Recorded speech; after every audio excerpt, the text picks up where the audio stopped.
Hey everybody out in YouTube land, my name is Mike and I love guitars. In today's video we're going to take my 2000 Ibanez RG550R.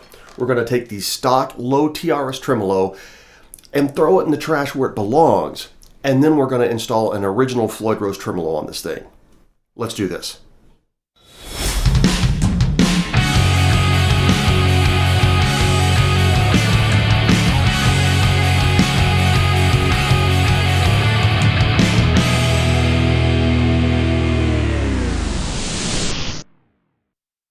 I want to start this video by stating flat out that I do not like floating tremolos. They always just seem more trouble than they were worth to me.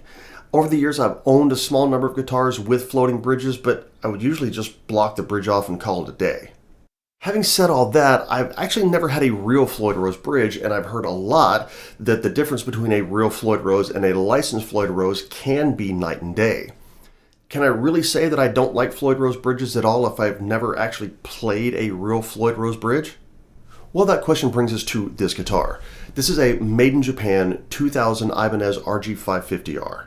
I've had it at least 15 years at this point, and it's the guitar that I use to practice all my metal chops on. The only downside is that it has an Ibanez branded low TRS bridge that is just terrible. I can do dive bombs on it with no real problem, but if I pull up on the bar or even do simple whole step bends on any of the three plain strings, the strings will just pop right out of the bridge. It doesn't matter how tight I try and screw down the string clamps, they simply will not hold. Apparently some of the less expensive Floyd Rose style bridges can use a soft, low quality metal that can cause issues like I've been seeing. So I did the only logical thing.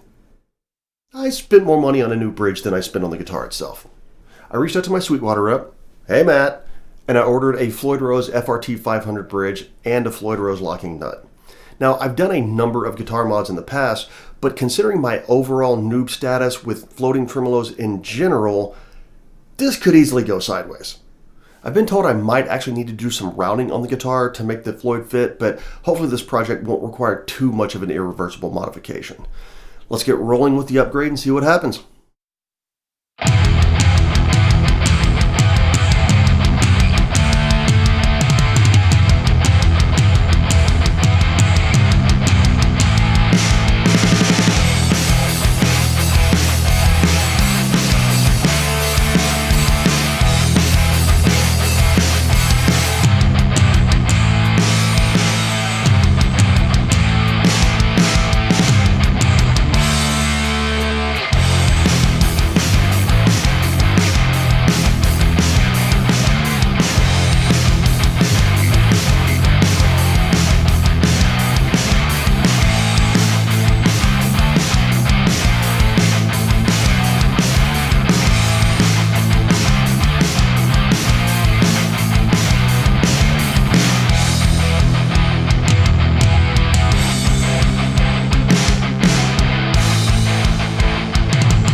So, I need to bring something up.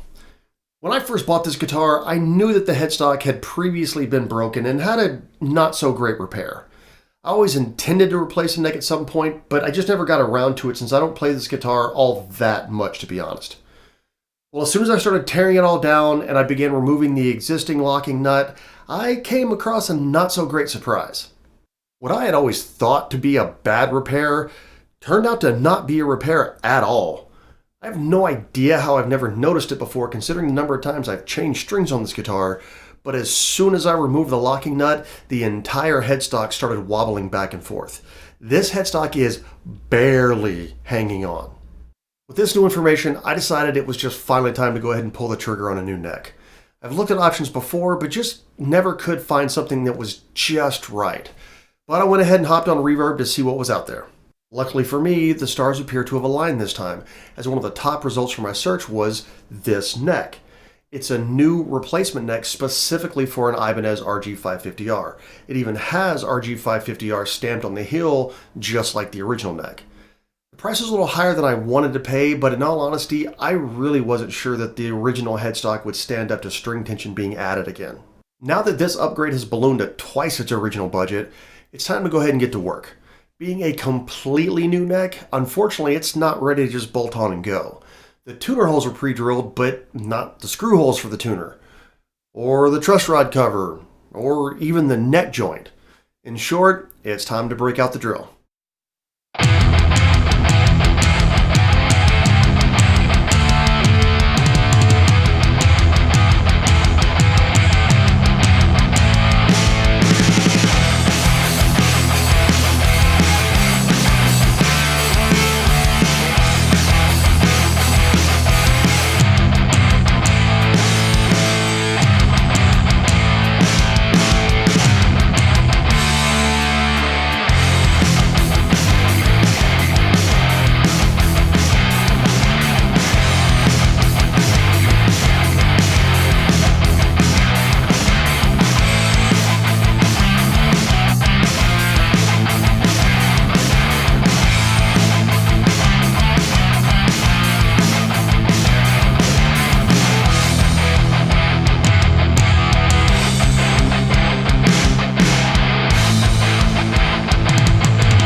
Well, the new neck is installed, the new locking nut is installed, and the new Floyd Rose is installed.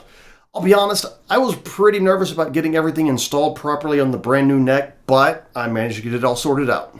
It's not perfect. The truss rod cover did end up being slightly off by just a couple of millimeters somehow, but all in all, I'm really pretty happy with how this turned out. The Floyd Rose ended up being a direct drop-in replacement. I'd had a couple of people tell me that I would probably have to do some slight routing on the guitar to make it fit, but luckily that ended up being incorrect. I'm still not in love with it yet, but it's really only been installed for a few days. I'm just going to have to give it some time to grow on me. I will say that it's very nice to not have to worry about the strings popping out of the bridge every time I do a bend or even touch the bar. As a result of that, the Floyd also stays in tune much better than the low TRS ever did. I'm also very happy that I finally took the plunge on a new neck. Having that headstock break was always kind of a bummer, so now having the brand new perfect neck is just awesome. It really makes me wish that I had taken the plunge a lot sooner. So, what's next for this guitar?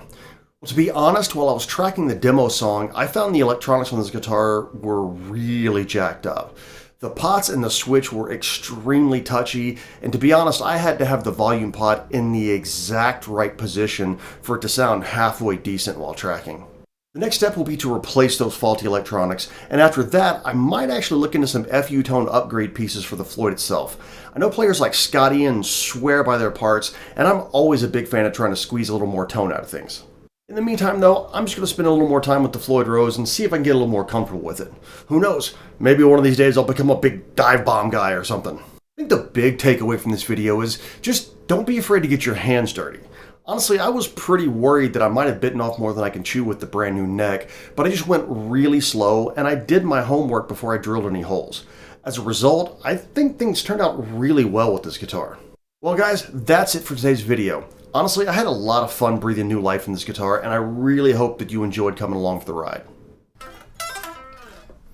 Ha! Finished another one. Thank you so much for watching. I really hope you liked it. If you did, please consider liking and subscribing, and I'll see you in the next video.